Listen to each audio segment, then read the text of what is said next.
Assalamualaikum warahmatullahi wabarakatuh. Waalaikumsalam warahmatullahi wabarakatuh. Perkenalkan kami dari kelompok 3 dengan anggota saya Rita Ngerayani, Niwarnizai, Nurfira Syahmin, Resa Dwinda Putri, dan Rianda Jupika. Sebelumnya terhormat dosen pengampu mata kuliah dasar-dasar manajemen, Ibu Dwi Nurul Amalia, SPMSI.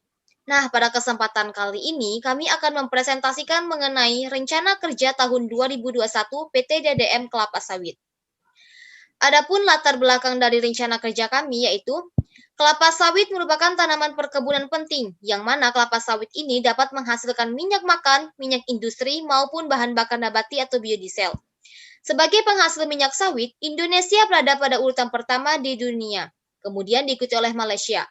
Selain itu juga, kelapa sawit merupakan salah satu komoditi perkebunan yang perkembangannya sangat pesat dibandingkan dengan komoditi lain dalam perkebunan. Selanjutnya yaitu tujuan. Tujuan dari rencana kerja kami yaitu menentukan tindakan serta langkah awal dan penyebab tindakan tersebut dilakukan, di mana, kapan, dan siapa yang akan melakukan tindakan tersebut, serta bagaimana cara melaksanakan tindakan tersebut. Selanjutnya yaitu dasar hukum akan dijelaskan oleh Niwarni. Baik, saya akan melanjutkan dasar hukum. Yang pertama yaitu Undang-Undang Nomor 17 Tahun 2003 tentang Keuangan Negara. Kedua yaitu Undang-Undang Nomor 39 Tahun 2014 tentang Perkebunan. Bagian ketiga yaitu Peraturan Pemerintah Nomor 24 Tahun 2015 tentang Penghimpunan Dana Perkebunan. Bagian keempat, Peraturan Presiden Nomor 61 Tahun 2015 tentang Penghimpunan dan Penggunaan Dana Perkebunan Kelapa Sawit. Bagian kelima yaitu Peraturan Menteri Keuangan Nomor 113 Tahun 2015 tentang Organisasi dan Tata Kerja Badan Pengelolaan Dana Perkebunan Kelapa Sawit. Selanjutnya yaitu manfaat pelaksanaan kegiatan kerja lapangan akan dijelaskan oleh Rianda.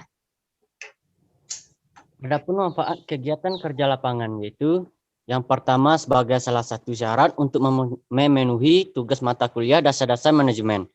Yang kedua, menambah ilmu pengetahuan, pengalaman, dan keterampilan kepada mahasiswa tentang manajemen dan budidaya kelapa sawit. Yang ketiga, menambah keterampilan di bidang perkebunan, pengelolaan hasil pertanian kelapa sawit. 4. Sebagai referensi bagi pihak lain yang ingin meneliti di bidang kegiatan penelitian yang sama. Yang kelima, bagi PT DDM, hasil kegiatan penelitian ini diharapkan dapat menjadi bahan pertimbangan dalam usaha perbaikan dan penyempurnaan usahanya ke depannya.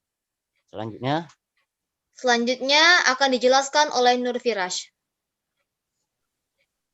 Adapun rencana dari kelompok kami yang pertama yaitu ada what, why, where, when, who, dan how.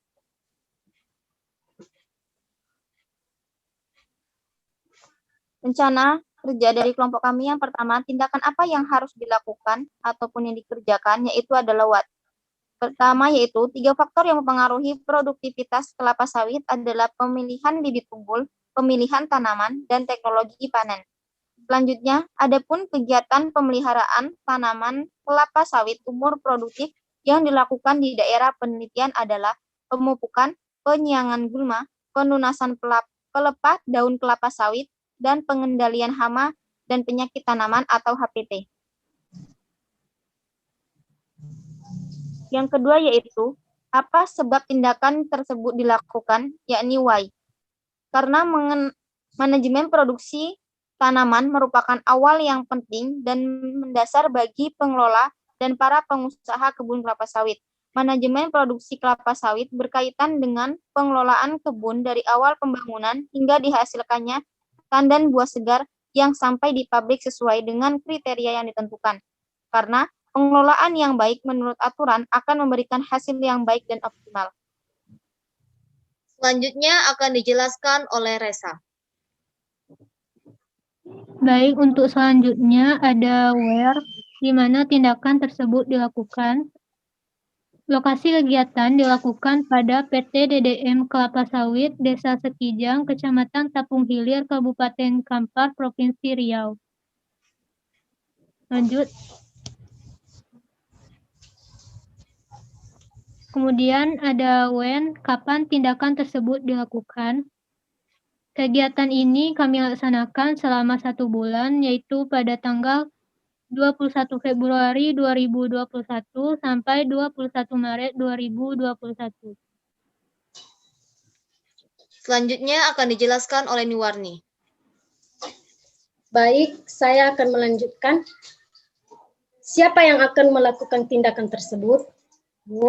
Secara umum, usaha agribisnis kelapa sawit yang berkelanjutan harus memenuhi 4 aspek utama, yaitu pertama, aspek teknis yang meliputi kondisi lahan, kondisi iklim, dan ketersediaan teknologi. Dan yang kedua yaitu kaidah ekonomi mengusahakan suatu komoditi termasuk kelapa sawit, maka harus menguntungkan secara ekonomi. Dan bagian yang ketiga yaitu kaidah sosial, artinya masyarakat menerima kehadiran perkebunan kelapa sawit sebagai potensi untuk agribisnis. Bagian keempat yaitu hukum. Kaidah-kaidah atau aspek hukum meliputi izin prinsip, surat izin usaha perkebunan, dan hak guna. Dan selanjutnya yaitu bagaimana cara melaksanakan tindakan tersebut. Upaya untuk meningkatkan produktivitas bagi perkebunan rakyat yaitu yang pertama, penggunaan benih yang bermutu, benih yang bersertifikat yang dihasilkan oleh produsen kelapa sawit. Bagian yang kedua yaitu penggunaan teknologi terutama pemupukan, dan bagian yang ketiga yaitu rendahnya kesadaran petani untuk melakukan pemeliharaan lainnya seperti pengendalian gulma, perawatan jalan untuk panen. Syarat-syarat lahan untuk ditanami sawit agar mencapai produktivitas secara maksimal, yaitu kelapa sawit harus ditanam pada wilayah dengan curah hujan minimal 120 mm per bulan. Selanjutnya akan dijelaskan oleh Rianda.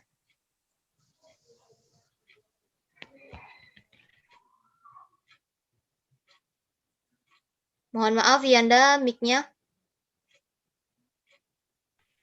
Oh, mohon maaf. Yang pertama, susunan kepanitiaan, ya, pelindung, pengarah, penanggung jawab, ketua panitia, wakil panitia, sekretaris, bendahara, saksi-saksi, dan anggota. Selanjutnya, anggaran dana pemasukan. Yang pertama, sumber dana pemasukan yaitu dana kas kelas sebesar Rp350.000, dana partisipasi mahasiswa agroekoteknologi 900.000, dana sponsor Etani 3.200.000, dana sponsor Tanika 5 juta, dana partisipasi dosen sebesar Rp400.000, dan dana partisipasi BEM Faperta sebesar Rp350.000. Jadi totalnya adalah Rp10.200.000. Selanjutnya, anggaran dana pengeluaran. Yang pertama itu sewa transportasi sebesar 2 juta, sewa alat dan kelengkapan sebesar Rp1.600.000, biaya konsumsi sebesar Rp800.000, biaya tenaga kerja Rp1.500.000, biaya variabel Rp1.200.000, biaya overhead pabrik sebesar Rp2.500.000, dan biaya lain-lain sebesar Rp600.000. Jadi totalnya Rp10.200.000. Selanjutnya saya kembalikan kepada moderator.